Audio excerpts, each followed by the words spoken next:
Ya, sepertinya tidak ada lagi ya, ini sudah semua. Ya, nanti kalau ada yang datang lagi berarti dia telat ya, kita mulai saja. Nah, saya akan memulai dengan terlebih dahulu mari kita lihat lagi review mengenai apa sebenarnya yang ditulis di dalam proposal. Apa tuh sebenarnya hakikat dari menulis proposal itu.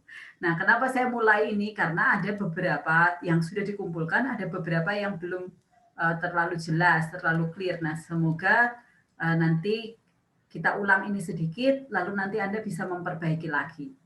Sebenarnya yang dilakukan, yang kita akan lakukan ketika Anda menulis proposal, itu kan Anda akan mengajukan usulan. Usulan tentang penelitian yang mau dilakukan. Nah, penelitian ini dituangkan dalam bentuk skripsi, kan gitu. Jadi proposalnya itu adalah proposal untuk melakukan penelitian. Nah, proposal untuk melakukan penelitian hukum berarti sekaligus Anda akan melakukan penulisan. Ketika Anda menulis, pasti Anda akan melakukan kegiatan penemuan hukum. Kenapa? Karena penemuan hukum ini Anda menginterpretasi sesuatu, Anda mengkonstruksi sesuatu, diperlukan untuk membangun apa? Argumentasi hukum. Nah, seperti kita sudah tahu sebelumnya, kalau Anda mau bikin penelitian, Anda harus punya tesis. Anda harus punya klaim, harus punya argumen. Nah, argumen ini kemudian dibangun argumentasinya. Nah, penemuan hukum, metode-metode di dalam penemuan hukum, misalnya interpretasi, konstruksi, gitu, diperlukan dalam rangka membangun argumentasi hukum itu. Nah, itu yang akan kita lakukan bersama-sama. Nah, kita mundur sedikit. Pertama kali, berarti Anda harus tahu isu apa yang mau diangkat. Legal isunya itu apa? Isu hukumnya itu apa?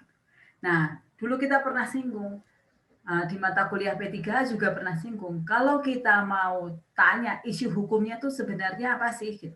Nah, itu bisa berangkat dari dua hal. Dari faktanya sendiri atau dari hukumnya. Nah, dia dikatakan isu hukum jika apa? Jika fakta yang tidak jelas ini, bagaimana penyelesaiannya, atau hukumnya apa tidak jelas ini, kemudian dia ditanyakan kepada hukum. Dia ditanyakan kepada hukum. Itu isu hukum yang kemudian ditanyakan kepada hukum. Kalau ini isu hukum, lalu dia ditanyakan kepada hukum, nah jawabannya diperoleh dari hukum, maka sudah jelas itu isu hukum. Kalau jawabannya tidak diperoleh dari ilmu hukum, maka dia bukan ilmu hukum. Nah, secara singkat, tesis atau argumen itu merupakan jawaban atau kesimpulan atas isu hukum yang diangkat. Kemudian tesis atau argumen tersebut di breakdown, dirinci dalam rangka membangun apa? Argumentasi hukum. Sehingga Anda punya tesis, kemudian di breakdown, dirinci. Nah, rincian ini akan menopang tesisnya, akan menopang tesis yang akan dibangun. Nah, ini semua, itu semua yang tadi barusan kita bicarakan, itu sudah harus terangkum atau sudah harus termuat di dalam latar belakang masalah di proposal. Jadi proposalnya itu sudah harus memuat latar belakang isunya tuh kayak apa, isunya tuh apa yang mau Anda angkat. Atas isu itu kemudian Anda punya pendapat apa. Nah, pendapat itu Anda punya dukungan argumentasi apa. Nah, secara singkat itu semua sudah tergambar di dalam latar belakang masalah di proposal. Nah, itu semua itu Anda tuliskan dalam 3 atau 4 halaman saja cukup. Supaya apa? Supaya nanti pengujinya itu punya gambaran. Anda ini mau ngapain? Mengusulkan penelitian apa? Pendapatnya apa? Argumentasinya kemudian mau lewat mana nih membangun argumentasinya gitu. Nah, pengujinya supaya jelas gitu. Nah, tadi yang dicontohkan oleh Tamara, kalau mahasiswanya jelas, jadi ujian itu sebenarnya mengkonfirmasi saja ujian proposal itu. Mengkonfirmasi Anda menulis apa. Kalau udah jelas ya sudah, tapi kalau belum jelas, pengujinya juga ikut bingung. Seperti yang ujian yang lalu itu, yang Tamara datang. Pengujinya ikut bingung, ini kamu sebenarnya mau nulis apa? Kamu sebenarnya mau meneliti apa? Gitu. Nah, supaya itu tidak terjadi, maka sejak awal Anda sudah harus jelas terlebih dahulu. Jadi ingat ya, di dalam latar belakang masalah, itu harus mengemukakan kenapa toh kok masalah itu muncul. Kenapa toh kok Anda tertarik meneliti misalnya terkait dengan Wattpad gitu. Ada apa sih terkait dengan Wattpad? Apakah perlindungan hak cipta kalau itu di Wattpad itu tidak jelas gitu. Tidak jelasnya di mana gitu. Lalu yang Anda inginkan apa? Uh, implikasi dari dimuatnya suatu tulisan di Wattpad itu apa misalnya? Atau Anda mau nulis tentang jargon misalnya. Jargon itu objek perlindungan hak cipta atau bukan sih gitu. Nah, kenapa toh kok penting ini membicarakan jargon itu apakah dia objek perlindungan hak cipta atau bukan? Itu jadi latar belakang masalahnya. Kemudian Anda harus punya pendapat. Menurut saya, jargon itu bukan merupakan objek perlindungan hak cipta. Kenapa kok dia bukan merupakan perlindungan hak cipta? Oh, mari kita lihat di pasal 40 ayat 1. Nggak ada tuh objek perlindungan hak cipta yang mengatakan jargon. Oke, nggak ada. Tapi ada nggak yang secara umum mengatakan tulisan misalnya? Oh, ada. Karya tulis. Nah, di situ cuma dituliskan karya tulis lainnya. Nah, karya tulis lainnya ini apakah termasuk jargon? Nah, di latar belakang masalah, Anda sudah mengemukakan, itu loh latar belakang masalahnya. Orang ini banyak membuat jargon, jargon dipakai di mana-mana, nanti jargonnya si A dipakai oleh jargonnya si B, sehingga orang jadi bingung ini sebenarnya si A atau si B gitu. Nah, kemudian timbullah masalah, apakah melanggar hak cipta yang kayak gitu? Nah, melanggar hak cipta atau enggak? Cocokin di pasal 40. Oh, ternyata enggak ada di sana tertulis kata-kata jargon. Lalu dicari, apa sih kira-kira masuk kemana? Oh, mungkinkah dia termasuk karya tulis? Nah, tapi nggak jelas juga di sana karya tulis itu apa. Perlu dilakukan interpretasi terkait dengan konsep mengenai karya tulis yang menjadi objek perlindungan hak cipta. Itu muncul di latar belakang masalah. Kemudian muncul, menurut pendapat saya, jargon tidak termasuk karya tulis lainnya, sehingga jargon bukan merupakan objek perlindungan hak cipta. Nah, itu salah satu ujian proposal yang ditonton Tamara kayaknya gitu deh. Itu semua muncul di latar belakang masalah. Nah, kemudian saya membangun argumentasi saya atas dasar pemikiran apa jargon bukan perlindungan hak cipta. Lalu implikasinya apa kalau dia bukan perlindungan hak cipta? Nah, itu semua tertuang di dalam latar belakang masalah. Secara praktis 3 sampai 4 halaman. Mau apa masalahnya mau apapun, ya nggak ada bedanya. Yang jelas latar belakang masalah muncullah itu. Muncullah latar belakangnya, muncullah isunya yang mau ditulis apa, muncullah argumentasinya itu apa, muncullah jawabannya yang dirujuk. Ingat tadi jawabannya diperoleh dari mana? Dari hukum, bukan dari yang lain. Nah, itu kira-kira bicara tentang apa? Konsepnya tuh ngomong soal apa terkait dengan itu. Nah, itu muncul di latar belakang masalah. Nah, ingat ya, saya tidak punya kemampuan untuk meneliti kalau objeknya itu bukan dicari jawabannya dari hukum. Kalau misalnya objeknya itu dicarinya di masyarakat, saya tidak punya kapasitas dan kompetensi untuk membimbing soal itu karena saya nggak ngerti.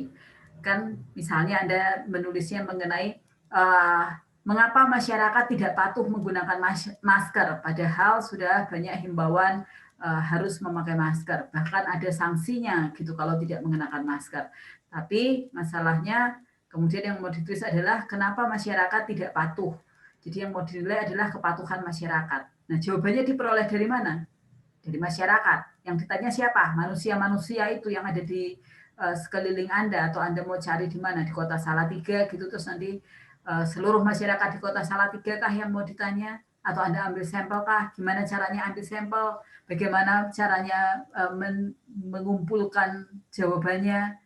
Bagaimana caranya Anda kemudian melakukan pengolahan data atas data yang terkumpul gitu. Nah, itu semua saya nggak paham karena di metode sosial itu ada caranya tersendiri.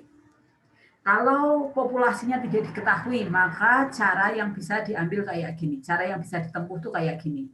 Kemudian Kalau nanti datanya sudah terkumpul, harus diolah menggunakan metode ini atau metode itu. Tingkat errornya berapa? Gitu. Bahkan sebelum itu, pertanyaan yang disebar harus yang memenuhi kriteria yang seperti ini. Lalu tingkat error dari pertanyaannya itu berapa? Gitu. Jadi ada rumus-rumus perhitungan-perhitungannya gitu yang saya nggak ngerti. Gitu. Jadi saya tidak punya kapasitas. Kalau Anda mau menelitinya, itu yang objeknya itu bukan hukum, tapi objeknya itu orang. Itu saya nggak punya kapasitas. Nah, kalau Anda memang ingin meneliti yang seperti itu, tolong sampaikan ke saya supaya nanti saya juga sampaikan ke fakultas gitu supaya Anda punya kesempatan untuk mendapatkan pembimbing yang memiliki kompetensi di bidang itu gitu. Karena apa namanya kasihan di Anda gitu kalau Anda pengennya nulis yang kayak gitu tapi saya nggak mampu untuk membimbingnya gitu. Itu ya. Nah, kembali lagi. Jadi tertuang di latar belakang masalah tadi isunya, latar belakangnya seperti apa, kemudian itu permasalahan yang Anda ambil apa, Anda punya argumentasi apa, Anda punya argumen apa, lalu bagaimana akan Anda bangun itu argumentasinya. Itu semua tertuang di latar belakang masalah. Kalau itu sudah ada, pasti ujiannya itu lancar.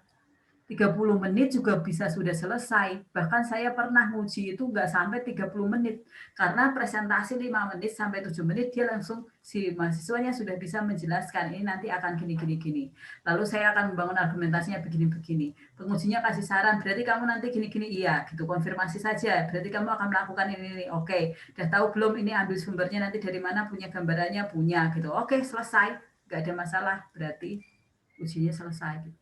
Yang karena apa? Karena tujuannya itu, tujuan dari ujian proposal itu bukan ajang pembantaian, tanya sampai si mahasiswa nggak bisa jawab. Kalau mahasiswanya nggak bisa jawab, itu bukan karena kami melakukan dalam tanda kutip pembantaian, tapi karena apa? Karena si mahasiswanya nggak ngerti dia tuh sebenarnya mau nulis apa gitu. Bahkan saya pernah menguji mahasiswanya itu nggak ngerti konsepnya. Jadi dia mau nulis tentang hak cipta, tapi dia nggak paham apa yang dimaksudkan bundle of rights dalam hak cipta. Dia nggak paham ada hak ekonomi sama hak moral. Gitu. Nah, bagaimana mungkin dia menulis hak cipta? Gitu. Jadi mau diajak ngomong tentang ini tentang itu nggak bisa karena dia nggak ngerti konsepnya. Dia nggak paham tentang konsepnya. Gitu. Nah, itu jangan sampai terjadi kepada kalian. Oleh karena itu dulu waktu saya minta di awal untuk bikin makalah yang terkait dengan bidangnya masing-masing itu dikembangkan terus sehingga Anda paham benar. Lalu sekarang latar belakang masalahnya silahkan dicek lagi. Kalau Anda udah ngerjain, kemudian udah ditinggal 2-3 hari atau 1 minggu, kembalilah ke sana, lalu dibaca ulang. Karena kadang-kadang memang perlu ditutup. Ditutup dulu, kemudian baru kembali lagi. Karena ketika Anda lihat terus, itu apa yang harus diperbaiki nggak kelihatan, ketutupan. Karena Anda udah terlalu lama melihat ke situ. Anda perlu tutup dulu, Anda mundur sejenak, kemudian Anda kembali lagi. Terus Anda coba telaah sendiri, seperti kalau misalnya Anda memeriksa pekerjaan orang lain, Anda coba telaah sendiri, apakah sudah ada isunya, apakah sudah ada tesisnya, apakah sudah ada bangunan argumentasinya seperti apa, apakah saya sudah tahu ini nanti arahnya mau dari mana saya mendekatinya. Gitu. Nah itu nanti tolong diperiksa lagi masing-masing. Nah, minggu yang lalu kita sudah sampai di tujuannya itu apa, sudah rumusan masalah, kemudian Anda rumuskan tujuan. Lalu sudah saya kasih contohnya waktu itu ya, tujuan itu merupakan apa? Breakdown jawaban dari isu. Sehingga nanti itu akan tercermin di sistematika. Jadi Anda nggak akan susah nulis sistematika kalau Anda sudah berhasil merumuskan di tujuan itu merupakan breakdown dari apa isunya. Perhatikan contoh-contoh yang kemarin saya berikan, jadi saya nggak akan ulang lagi, nanti nggak akan selesai kita bimbingan hari ini. Jadi pesan saya adalah jawaban atas isu itu di breakdown di tujuan. Jadi tujuannya mengetahui ini, mengetahui itu merupakan jawaban yang nantinya akan muncul di sistematika. Jadi ketika nulis sistematika, itu enggak lagi menulis bab 2 akan berisi pembahasan, tapi dia langsung pembahasannya itu nanti isinya apa. Karena Anda sudah tahu, pembahasan itu merupakan apa? Judul dari jawaban Anda atas isu yang Anda tulis. Nah, hari ini kita akan lanjutkan dengan menuliskan atau mempelajari mengenai pendekatan. Oh iya, sorry, saya kelewatan satu. Manfaat. Ada satu kan manfaat penelitian. Nah, manfaat penelitian itu kalau kita bicara soal manfaat di tempat kita itu mengkategorikannya menjadi dua. Manfaat yang sifatnya teoritik sama manfaatnya yang bersifat praktis. Nah, yang bersifat teoritik itu apa gitu? Misalnya Anda mengembangkan tentang konsep tertentu, memahami atau memberikan pemahaman yang komprehensif mengenai konsep tertentu, itu sifatnya teoritik. Kalau bersifat praktis itu jawaban langsung gitu. Jadi manfaatnya mengetahui penyelesaian mengenai misalnya apa gitu yang Anda tulis gitu. Memberikan manfaatnya akan memberikan informasi kepada masyarakat mengenai perlindungan hak cipta di bidang penulisan di Wattpad gitu misalnya. Gitu, atau untuk memberikan masukan kepada masyarakat mengenai perlindungan hak cipta untuk karya tulis yang dipublikasikan melalui sosial media misalnya gitu. Jadi itu manfaat yang sifatnya praktis. Nah, kalau yang teoritis itu yang terkait dengan pengembangan konsep tertentu atau memberikan pemahaman komprehensif mengenai arti itu, arti sesuatu, memberikan makna baru mengenai apa gitu. Jadi itu adalah di bagian manfaat yang letaknya setelah tujuan. Nah, setelah bagian itu kita akan masuk ke metode penelitian. Nah, metode penelitian kita memakainya tentu saja karena penelitiannya adalah penelitian hukum, maka kita pakainya metode penelitian di dalam hukum. Nah, bentar ya. Saya akan tunjukkan buku ke Anda. Bentar, saya lupa bawa di sini, saya akan ambil dulu sebentar.